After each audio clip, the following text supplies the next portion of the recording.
Mercury 是为数不多的允许非美国居民线上开户，并且没有月费和管理费的美国公司银行账户。我认为 Mercury 可以说是开户难度最低的公司账户，因为我之前就出过一期 Mercury 开户的教学影片，不少观众朋友都跟着我的影片顺利开户。并且有不少观众也顺利入金激活账户，拿到了$250的开户奖励。虽然$250对于运营一家美国公司来说可能微不足道，但是足以覆盖前期 DIY 注册美国公司的成本了。今天的这期影片，我就来和大家分享我这半年来的账户使用体验。第一部分，为什么我选择 Mercury？ 最主要的原因就是几乎没得选，非美国居民持有的美国公司想在海外线上开美国的公司账户，就只有 Mercury、Revolut、Relay、Lily这少数几家银行可以选择。从严格意义上说，这几家都不能算是银行，他们本质上只是金融科技公司。他们都有和不同的传统实体银行合作，由背后的传统实体银行负责管理用户的资金，金融科技公司只是提供操作界面和客服的工作。如果非要开 Chase、Bank of America 这类传统实体银行的公司账户，很抱歉，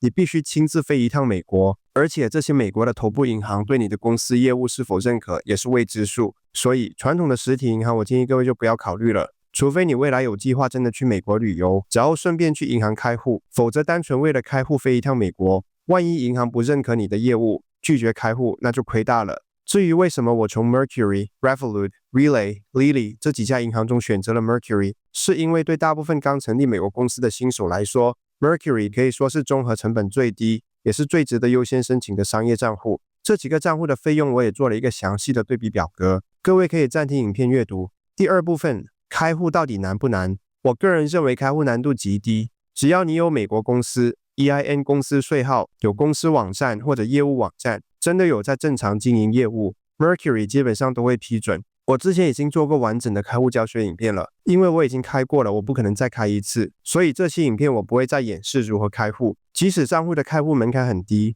但是我知道有些观众朋友还是开户失败，更别说拿到$250的开户奖励。我也和开户失败的朋友交流过，我从中总结出了几个开户失败的原因如下。第一个就是根本没有公司网站或者业务的网站。我个人经验和群友的案例告诉我，没有网站就基本上等同于无法开户。美国的公司基本上都会有自己的公司网站，哪怕再小的公司也是会有的，这是美国的惯例，也是开户的时候银行默认你会有的东西。虽然在开户的教学影片中 Mercury 并不强制要求你提供公司的网站，但是我的电报群的群友的案例告诉我，如果你不提供的话，就基本上等同于开户失败。第二个开户失败的原因就是网站做得太过草率，或者说网站做得极度不专业，让银行的审查员一看就识别出来，这是为了应付开户而临时搭建的网站。这个也是开户失败最常见的原因。你的业务可以是在筹备阶段，但是网站一定要做好。不过幸运的是 Mercury 并不排斥失败之后再次开户，因此这里我再重新介绍一次，要避免开户失败，网站至少要做到什么程度。下面就以我自己的网站为例，我的美国公司其中一个业务就是经营旅游的 eSIM， 我的 eSIM 的网站是 eSIM.killer.com， 网址是以 .com 结尾的。我建议大家在购买网域的时候，不要买什么 .cc、.vip 这些乱七八糟的后缀，美国公司最常用的就是 .com， 所以要买就买 .com。 网站必须要有英文，因为你要开的是美国的公司银行账户，你必须让银行的审查员看懂你的网站究竟是做什么的。接下来就是网站的介绍的部分，不需要长篇大论，一句 slogan 即可。接下来是网站的 header 的部分，我认为至少要有一个联系我们的入口。网站的 footer 的部分，我认为一定要有关于我们、服务条款、隐私条款的页面入口。我上述提到的这些页面一定要有，虽然用户可能不太会在意这些页面，但是银行的审查员一定会看，这些页面也绝对不能随便应付。因为我的 eSIM 网站是一个卖产品的网站，所以我认为 Mercury 的审查员大概率会测试购买以及一路点击到结账的页面，看看是不是真的有接通付款的渠道。如果你的网站是 Shopify 搭建的，那么 Shopify 本身就有内嵌付款通道，但是因为我的网站从头到脚都是自己搭建的，所以我就必须想办法外接第三方的付款通道。以上就是业务网站的情况。如果你提供的是公司的网站给 Mercury 审查，那么情况就会简单很多，只需要把公司的业务描述做好，有公司创始人的人物介绍，那基本上就没有什么问题了。第三部分 Mercury 的操作体验，首先就是 Mercury 的操作界面非常简洁，正如影片开头介绍的那样 ，Mercury 严格意义上并不是一家银行，而是一家金融科技公司，总部是在旧金山。作为一家金融科技公司，他们的审美还是非常现代化的，不会像传统的银行那样搞一个非常复杂的操作界面。其次就是 API 生态。Mercury 串接了 QuickBooks、Xero 这些记账软体，公司的每月记账可以变得非常简单，这对艺人公司来说是极大的利好。除了记账软体之外，当然还可以接入其他各式各样的 API， 比如说 Stripe 也是可以接入的。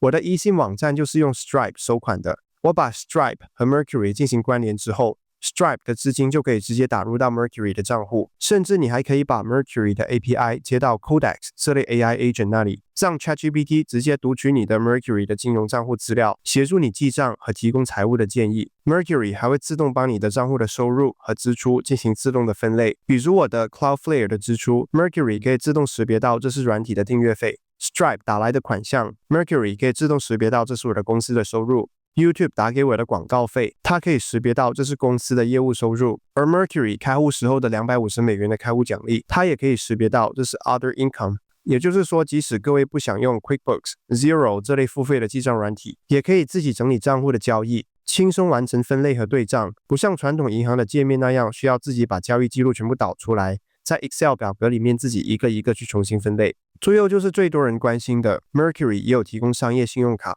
在开户之后 Mercury 会配发一张虚拟的商业信用卡，添加到 Apple Pay 之后就可以马上使用，而实体卡可以另外订购，塑料材质的话是免费的，而金属材质的版本则是有条件免费。想要获得金属卡的条件是，要么开户之后存款金额必须达到$5万，那么就可以申请配发一张金属版的商业信用卡。如果账户余额没有那么多的话，也可以自己花$49加上快递费来订购金属卡。无论是数位版的卡还是实体卡都是没有年费的，所有商业支出都是 1.5% 的现金回馈。注意，如果你的美国公司涉及外币的采购或者外币的商业支出 ，Mercury 的商业卡是有 3% 的外币交易手续费的，所以外币采购的时候就不要用这张卡了。第四部分 ，Mercury 的风控程度如何？我认为开户过程非常简单，但是之后维护这个账户才是最大的难点。因为我在开户之前就深入了解过了美国银行账户的风控红线以及风控的一些常识。我认为只要以下的几条红线不要去触碰的话，就基本上没有什么问题。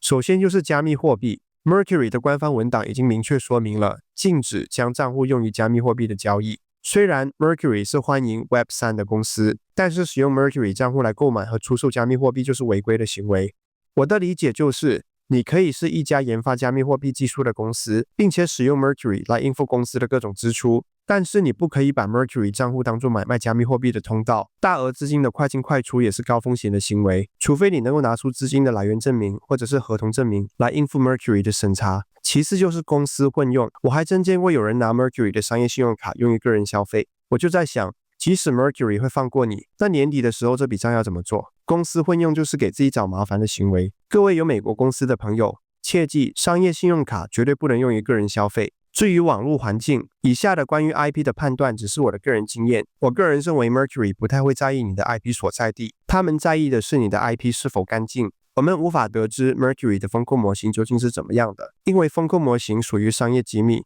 任何一家公司都不会对外公布。我在开户的时候确实是使用了美国的住宅 IP 来进行的，但是开户之后，我就基本上没有再使用美国的 IP 来登入账户了。我现在使用的都是香港或者新加坡的手机移动网络来登入账户的，因为手机移动网络 IP 是最干净的 IP 类型之一。我现在更多的是使用我自己开发的可以全球漫游的旅行 eSIM 来直接登入我的各种美国银行账户。只要各位不要用机场节点或者廉价的 VPN 来登入，我觉得问题都不大。我自己也做了一个 IP 风控的模型网站，网站是 ip.killer.com， 大家可以来我这个网站了解 IP 的风控究竟是什么样的。当然，银行的风控也不只局限在 IP 这一个层面，美国的金融机构的风控系统大部分都是采取打分制的，并不是说你今天用账户来进行了某些违规的操作，明天 Mercury 就会把你的账户关了。第五部分 ，Mercury 有哪些缺点？我认为最大的缺点就是金融科技公司本身。Mercury 本身只是一家金融科技公司，背后的资金存放和管理依然要靠合作银行来进行。一旦 Mercury 背后的合作银行不再与 Mercury 合作，我们的账户就会发生变动。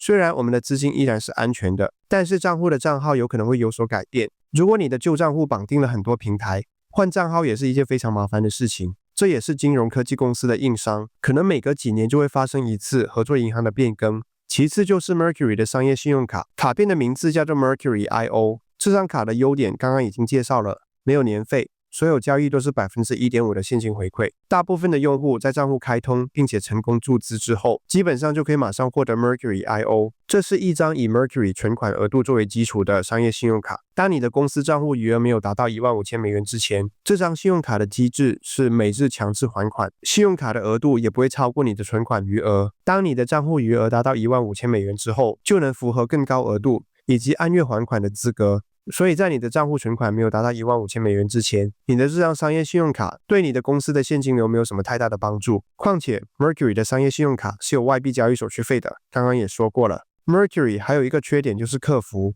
我能够明显感受到 Mercury 的客服团队人手不足，我给他们的客服信箱发送邮件，总是要等好几个工作日才能得到回复。第6部分 ，Mercury 适合哪些人？首先 ，Mercury 只适合真的有在经营美国公司的人。拥有一家美国公司是 Mercury 账户的绝对基础。还没有美国公司，并且有在考虑注册美国公司经营自己的业务的朋友，可以把我的频道内关于美国公司的这个播放列表里面的全部影片都看完。如果你是用美国公司做跨境电商的，那么 Mercury 就是你的首选。Mercury 的主要客户群体之一就是电商的卖家。因此，他们也非常懂电商的客户，还有像是 YouTuber 也是可以申请 Mercury 的账户的。我现在就是使用 Mercury 来接收 YouTube 打给我的广告费的。非美国居民用美国公司来经营 YouTube 频道，只要你的所有工作都是在美国境外完成的，那么就可以合法不用给美国政府交税。注意，我说的是不用交税，但是依然需要申报。还有像是做软体服务、数位行销的业务，也可以申请 Mercury。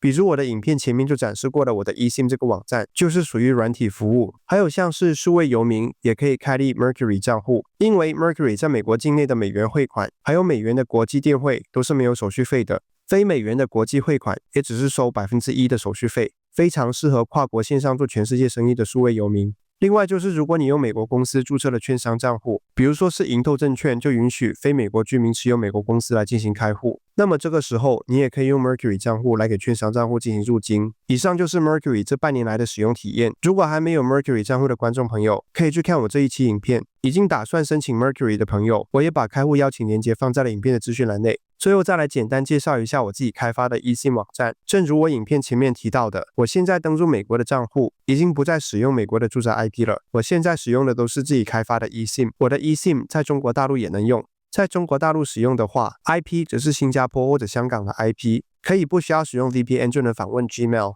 Facebook、YouTube。目前我的eSIM 网站亚洲通用的方案有限时 50% 的折扣，